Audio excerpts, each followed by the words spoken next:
மாமல்லபுரம் அடுத்த பையனூரில் இயங்கி வரும் விநாயகா மிஷன் ஆராய்ச்சி நிறுவனத்தின் ஆண்டு விழாவில் காக்னிசன்ட் மென்பொருள் நிறுவன மாநிலங்கள் அரசு விவகாரங்கள் உறுப்பினர் புருஷோத்தமன் கலந்து கொண்டு மாணவர்களின் எதிர்கால முன்னேற்றங்கள் குறித்து சிறப்புரையாற்றினார். செங்கல்பட்டு மாவட்டம் மாமல்லபுரம் அடுத்த பையனூரில் இயங்கி வரும் விநாயகா மிஷன்ஸ் ஆராய்ச்சி நிறுவனத்தின் உறுப்பு கல்லூரியான ஆறுபடைவேடு தொழில்நுட்ப கல்லூரியில் கல்லூரி ஆண்டு விழா, விளையாட்டு விழா மற்றும் கலை நிகழ்ச்சி விழா இன்று கல்லூரி வளாகத்தில் நடைபெற்றது.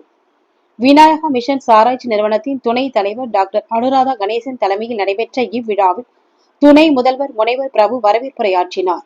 ஆறுபடைவேடு தொழில்நுட்ப கல்லூரியின் 2023-24 ஆண்டு அறிக்கையை முதல்வர் முனைவர் செல்வகுமார் வாசித்தார்.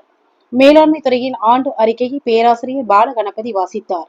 சிறப்பு விருந்தினராக காக்னிசன்ட் மென்பொருள் நிறுவன மாநிலங்கள் அரசு விவகாரங்கள் உறுப்பினர் புருஷோத்தமன் கலந்து கொண்டு மாணவர்களின் எதிர்கால முன்னேற்றங்கள் குறித்து சிறப்புரையாற்றினார்.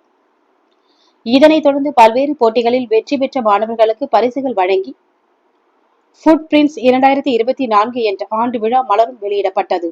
இந்த நிகழ்ச்சியில் விநாயகா மிஷன்ஸ் ஆராய்ச்சி நிறுவனத்தின் நிர்வாக குழு உறுப்பினர் சுரேஷ் சாமுவேல், துணை முதல்வர் முனைவர் சங்கீதா, பேராசிரியர் செந்தில், முனைவர் திவாகர், முனைவர் ஜெனிபர், மாணவர் பேரவைத் தலைவர் வீர முனீஸ்வரன் ஆகியோர் கலந்து கொண்டனர். 500க்கும் மேற்பட்ட மாணவர்கள் கல்வி, விளையாட்டு மற்றும் கலை நிகழ்ச்சிகளில் பங்கேற்று பரிசுகளை பெற்று சென்றனர். விழாவினை கல்லூரியின் பேராசிரியர்கள் மற்றும் மாணவர்கள் சிறப்பாக ஏற்பாடு செய்திருந்தனர்.